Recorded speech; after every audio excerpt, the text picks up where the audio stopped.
Hello friend, आपका स्वागत है मेरे यूट्यूब चैनल सैनिक क्लासेस ऑफ सक्सेस में। जैसा कि हम आपको क्लास 12 साइंस का इलेक्ट्रिक चार्ज एवं फील्ड जैसा कि विद्युत आवेश एवं क्षेत्र नामक चैप्टर को आपको पढ़ा रहे थे।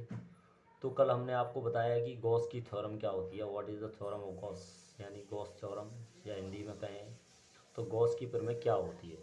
कल आपको पढ़ाया था किसी भी बंद पास में उपस्थित जो कुल आवेश होता है, किसी भी बंद पास से गुजरने वाला कुल फ्लक्स उस पास में उपस्थित कुल आवेश का 1/एप्सिलॉन नॉट गुना होता है।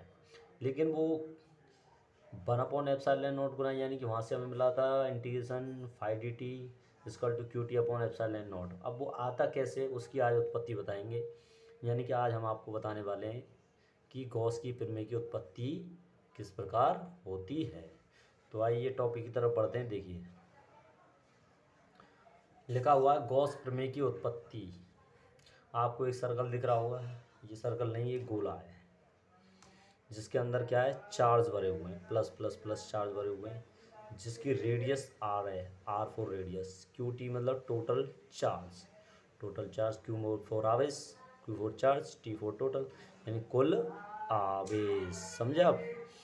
तो देखिए कह रहा है माना किसी बंद पास वृत्ताकार रूप में है, यानी कोई बंद बैसल है या कोई शेप है, बंद है, यानी कि मान लीजिए स्फेरिकल है, एक तरह से वृत्ताकार रूप में, गोला है, कुछ ही मान सकते हैं आप, रूप में जिसमें कुल आवेश क्यू टी है और तथा उसकी त्रिज्या आर है। तब गॉस के नियमानुसार, कल ही हमने पढ़ा था कि गॉस के नियमानुसार क्या होता है, किसी भी बंद पास में उपस्थित कुल फ्लक्स उस पास में उपस्थित कुल आवेश का 1/एप्सिलॉन नॉट गुना होता है, जहाँ से आपको समीकरण मिल जाता है integration five D T equal to Q T upon epsilon naught. अब ये हमें प्रूव करना है कि ये इसके बराबर क्यों होता है। तो इसमें ये साइड जो होती है वो एल एच एस कहलाती है, लेफ्ट हैंड साइड, ये आर एच एस होती है राइट हैंड साइड। अगर हम एल एच एस लेकर right hand R H S के बराबर प्रूव कर देते तो हमें प्रूव हो जाएगा कि फाइव डी जो होता है Q T upon epsilon not के बराबर ही होता है और ये थ्योरम सिद्ध हो जाएगी। और उसके लिए हम एक तरफ को लेते हैं, एक साइड को लेते हैं, तो माना हम एल एच एस लेने पर, अब क्या हुआ, हमने एल एच एस ले ली। एल एच एस लेने पर एल एच एस में क्या था, इंटीग्रेशन फाइव टी था। हम जानते हैं कि फाई जो फ्लक्स होता है, फ्लक्स का मान होता है ई इंटू डेल एस, तो फाइव टी की जगह क्या रख दिया हमने, ई इंटू डेल एस रख दिया। अब क्योंकि ई कांस्टेंट रहता है, ई को बाहर ले लिया, इंटीग्रेशन के अंदर डेल एस रह गया। आपकी जानकारी के लिए बता दूं मैं, यहाँ ई विद्युत क्षेत्र है, डेल्टा एस सरफेस एरिया यानी कि क्षेत्रफल है उस वस्तु का जिसके बारे में, जिसमें उपस्थित आप कुल फ्लक्स का मान निकालने वाले हैं।